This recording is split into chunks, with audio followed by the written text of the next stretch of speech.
Abanyankole n'abanyambarra mwena ekikugenda omumisho mulimbarra kwiha Museveni n'ataaho mulimbarra kuteera campaign na muno omu Western Uganda. Ekintu ekyo kyaliyo n'akora nenyenda mukimanye ngu n'okwiba karuru. Akwiba karuru omu Western Uganda kwatandikire. Akuba twenda tukimanye ngu omu Western Uganda one region Museveni ayeneyo ba MP 2 niyo bakurugo mu Western Uganda. Hati kwa kureba ngu NUP yasimba oba MP kwetorola Western Uganda yona buli district yona na nisingira iba takuteka ngu hakaruga yo muntu wa opposition NUP etireyo ba MPs. So Museveni ekyo kintu takabasa kukireka kiri basyoya. Andi kukwate sente zo mu mushora katandika kugulirira abantu abesimbireho akadi ya NUP omu Western Uganda. That is one sign of showing that Museveni takine buhajizi omu Western Uganda.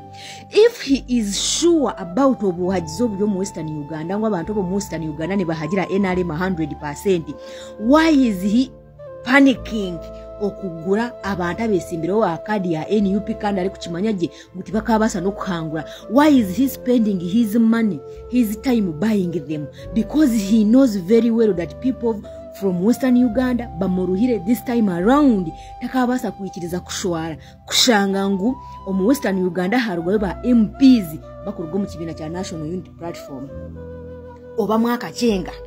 That's why Museveni yaza spending billions and billions of money to buy each and everyone ayesimbira ticket ya NUP omu Western Uganda. Abo kuba nakimanyaje ngo abantu abo mu Western Uganda bimukire nabo bali against him kala ataguzire ba opponent beye nabasa kwija kwemuka oshange ngo mu Western Uganda ababaka baliyo 270 MPs abaliyo mu Western Uganda haruga y'abantu 10 ningi 15 ninga 20 bona bali aba opposition. No kimanyangwa abantu abaliyo mu Western Uganda ba MP bona bakurugayo 99% bona naba NRM bwezu yonkani yekubasa kubeine opposition MP ogwe mwijuche wachetegereza wa FDC ogu wenkani waliyo ati Museveni takabasa kukikiriza ayine kuspendinga billions and billions of money and eze sente zali yona spending kugura ba MP ba NUP. Ekyo kyonkani kyereka ngo mu Western Uganda tayine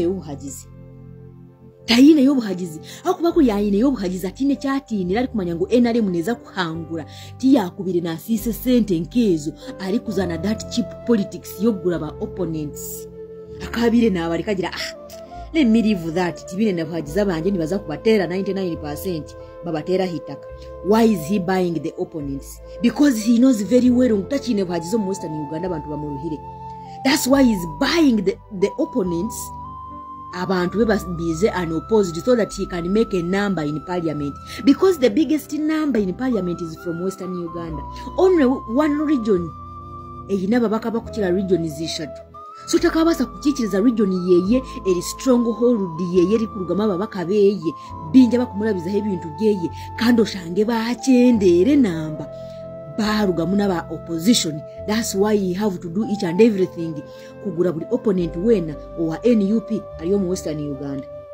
Museveni kuyanatawo mu Western Uganda kutonda karuru byatandika gura ba MP kurugo mulimbarra mitoma nkayibona baguzire ategeshaye amahoro agetu yo ntufuna muno umani MP Isingiro district yaheza kubugana Rwamerama yaza kumubayinga out arugomo umuresi wachetegereza. So okukora no kwemuka Museveni n'abantu beti bakabasa kuyikirizo kwemuka kureba ngo NUP yafuna babako mu Western Uganda. It is going to be a shameful.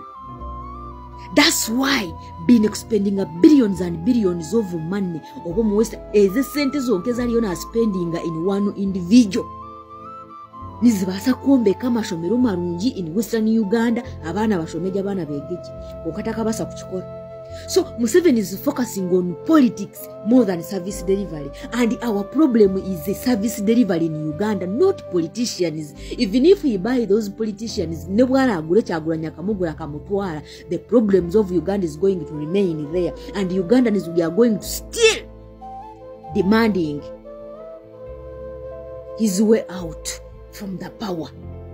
Abo kubebizibu bitu nata abikoraho kugura manyani namba yemwe manyani nyoha manyani nirwampa semanyani noha abakazi bariyo bagura nke bihimba basiza bagura bariyo bagura mu Western Uganda na muno mulimbarara city nobara akwate miliyoni 5 nobara akwate 1 billion akazibahereza naza kuba yagura one individual, but the problems of that constituency is going to remain there. It means the people in that constituency is going to still demand service delivery. Our problems is not politician, even if he buy all of them in Western Uganda, but Western Uganda is going to stand against Museveni. No kugula ba opponent bonkani kyereka ngutayine buhagizo mu Western Uganda. Kuno jangu ya ino buhagizo ari kukimanya ngo NUP teka basa kuya yo karuru kaba MP yakubira takushise senteze. Akabire nafana ki? Akabire nabeka bareke bagwe. Okitegeera. Yandi badda baleka ne bagwa, but he cannot take that risk because he knows no mu Western Uganda abantu hati bamuruhire Uganda yona. That's why he's making sure that buli MP wena ali mu Western Uganda naiza unopposed na muya opponent weyo wa NUP. So are ready abwenja tagura ba Busoga tibaliyo. Abwenja tagura ba Busoga ani abwenja tagura ba Buganda tibarumu. Abwenja nagura ba Northern agaruka gura na ba Western because he knows very well that those people nibo bakozesa nakira koza ba MP abakugo mu Northern Uganda and Western Uganda. Those are strongholds zeye. Ezikumurabiza buli gachiya yena yona buli kachicha yona mu parliament. So he cannot take that risk okuleka ba opponents ba NUP bakesimba ababaka abantu akuba na hakimanyaje ababaka bibiri nshanza bayi no mu Western Uganda haruga ababaka 20 bali aba NUP nibaba mutera hands down natachineho wachetegereza natachineho. So he's making sure that in Western Uganda ataruga yo mubaka nomwe wa NUP so that he can confirm to the world ningo mu Uganda ngo NUP mulimbarara teriyo NUP mu Western Uganda teriyo. That's why they tibafulire yo na candidate nomwe. That's why tihine MP no mwarugireyo. Can you understand that? Can you understand that?